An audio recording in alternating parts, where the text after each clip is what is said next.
Assalamualaikum warahmatullahi wabarakatuh. Izin memperkenalkan diri, nama saya Faril Olivios dari Fakultas Teknik dan Ilmu Komputer dan Program Studi S1 Informatika dan NPM saya 25312023 dari Universitas Teknokrat Indonesia. Di sini saya akan menjelaskan yaitu pengaruh artificial intelligence atau AI pada industri kesehatan dan pendidikan. Pertama ada abstrak, meningkatkan efisiensi, akurasi, dan aksesibilitas. Fokusnya pengembangan pesat AI telah membawa perubahan besar pada sistem diagnosis medis, analisis citra, dan pembedahan berbantuan robot di sektor kesehatan. Sementara itu, di sektor pendidikan, AI mendukung pembelajaran personal, penilaian otomatis, dan sistem tutor cerdas.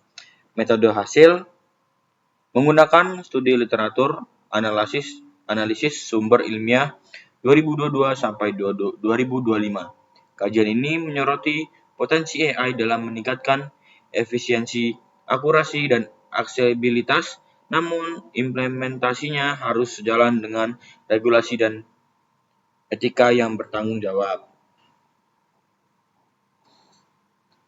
Selanjutnya, pendahuluan. Revolusi AI pada dua sektor vital. AI telah bertransformasi dari konsep akademik menjadi fondasi inovasi industri.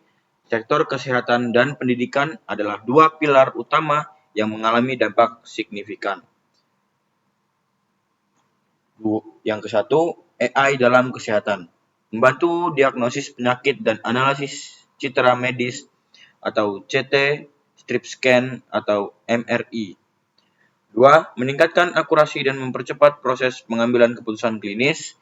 Dan yang terakhir, laporan WHO 2024, lebih besar 70% rumah sakit modern mengadopsi AI.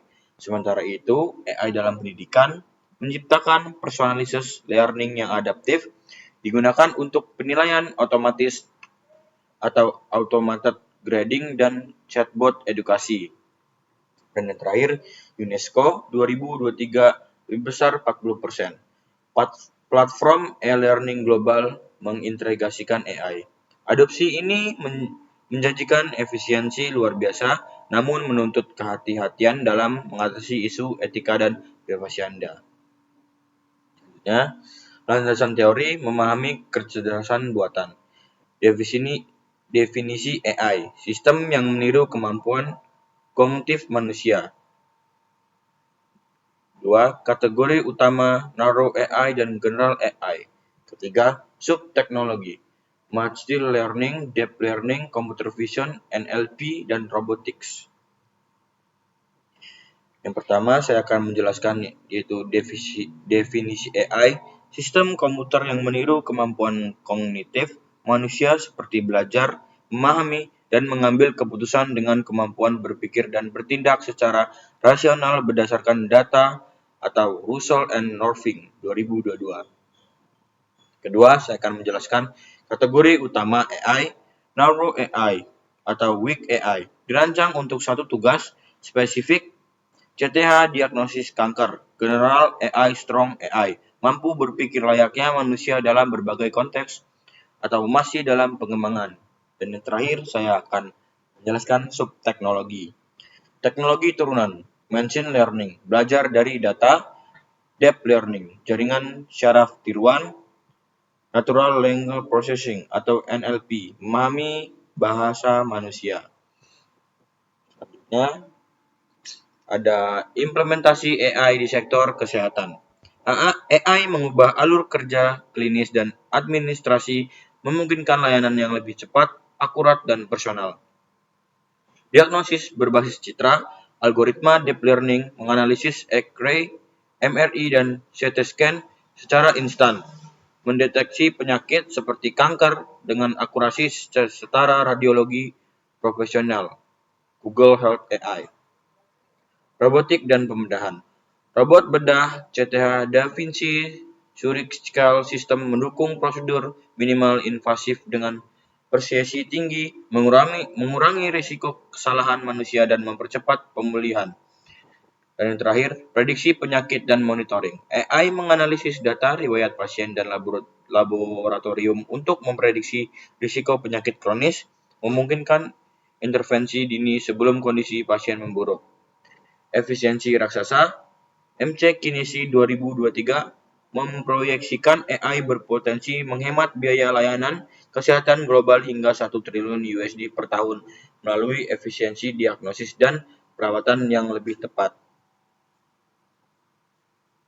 Selanjutnya, implementasi AI di sektor pendidikan. Paradigma pendidikan bergeser dari model tradisional ke metode adaptif yang disesuaikan dengan kecepatan belajar individual siswa. Pertama, ada pembelajaran personal atau personalized learning, sistem adaptif yang menganalisis performa siswa dan menyesuaikan materi serta tingkat kesulitan soal secara real time, meningkatkan motivasi dan pemahaman konsep. Yang kedua, sistem tutor cerdas atau ITS. ITS bertindak sebagai tutor virtual, memberikan umpan balik segera atau real-time feedback dan membimbing siswa pada materi yang relevan, sangat berguna di kelas besar. Dan yang terakhir, penilaian otomatis. Menggunakan NLP dan pattern recognition untuk menilai esai dan ujian, prosesnya lebih cepat atau objektif dan konsisten, membebaskan waktu guru untuk bimbingan personal. UNESCO 2023 mencatat AI sangat potensial untuk meningkatkan kualitas pendidikan, khususnya di negara berkembang yang menghadapi keterbatasan tenaga pelajar. Selanjutnya, tantangan kritis, etika dan risiko algoritma. Manfaat AI harus diimbangi dengan mitigasi yang ketat, terutama karena AI bekerja dengan data sensitif pasien dan siswa. Yang pertama ada privasi dan keamanan data. Data medis dan akademik bersifat sangat sensitif. Kebocoran atau penyalahgunaan informasi dapat merugikan individu dan merusak kepercayaan publik terhadap teknologi. Yang kedua, bias algoritma. Jika data pelatihan mengandung bias histori, keputusan AI akan diskriminatif. Hal ini dapat menyebabkan diagnosis yang tidak akurat atau kesehatan atau penilaian yang tidak adil pendidikan. Dan yang terakhir, ketergantungan pada mesin. Penggunaan AI berlebihan dapat menurunkan kemampuan pengambilan keputusan kritis oleh tenaga medis dan pendidikan, menciptakan sistem black box yang sulit dijelaskan. Selanjutnya, kerangka etika AI yang bertanggung jawab. WHO 2024 dan UNESCO 2023 menekankan pentingnya regulasi dan etika untuk memastikan AI diterapkan secara adil dan aman. Prinsip-prinsip ini wajib dipatuhi.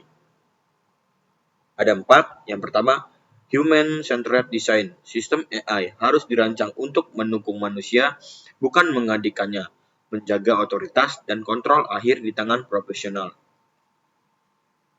Kedua, accountability, pertanggungjawaban. Harus ada mekanisme pertanggungjawaban yang jelas ketika terjadi kesalahan sistematik atau kerugian akibat keputusan AI. Ketiga, fairness atau keadilan. Memastikan algoritma tidak diskriminatif dan memberikan akses serta hasil yang setara untuk semua kelompok pengguna. Dan yang terakhir adalah transparansi atau transparansi. Cara kerja dan proses pengambilan keputusan AI harus dapat dijelaskan atau explainable AI untuk membangun kepercayaan. Penerapan kebijakan privasi, standar keamanan, dan audit algoritma secara berkala sangat krusial. Selanjutnya, ini adalah masa depan AI, integrasi dan prediksi proaktif. Tren menunjukkan AI akan semakin terintegrasi dengan teknologi lain untuk memberikan layanan yang lebih adaptif dan interaktif. Dan ini adalah integrasi lintas platform. Integrasi AI dengan load, big data, dan cloud computing akan memungkinkan monitoring pasien atau siswa secara real-time dan penyesuaian layanan yang otomatis dan berkelanjutan. Dan ini adalah AI multimodal. Kemampuan AI memproses teks, suara, dan citra secara simultan di pendidikan ini menyesuaikan gaya belajar visual, auditori, dan kineretik siswa. Dan yang terakhir ada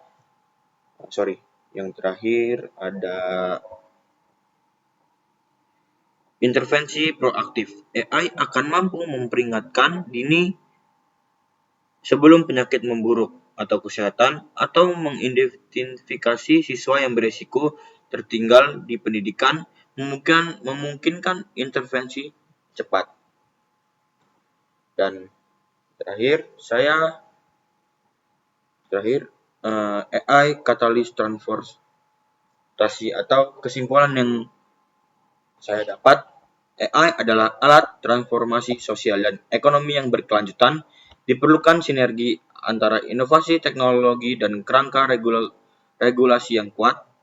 Manfaat kunci: kesehatan, peningkatan akurasi diagnosis, efisiensi operasional, dan perluasan akses layanan melalui telemedicine. Dan pendidikan, kualitas pembelajaran yang lebih personal, penilaian yang objektif, dan sistem tutoring cerdas. Tuntunan masa depan, penerapan human-centered design, audit algoritma secara berkala untuk mencegah bias, dan yang terakhir, regulasi yang menjamin privasi data dan transparansi. Sekian dan terima kasih. Wassalamualaikum warahmatullahi wabarakatuh.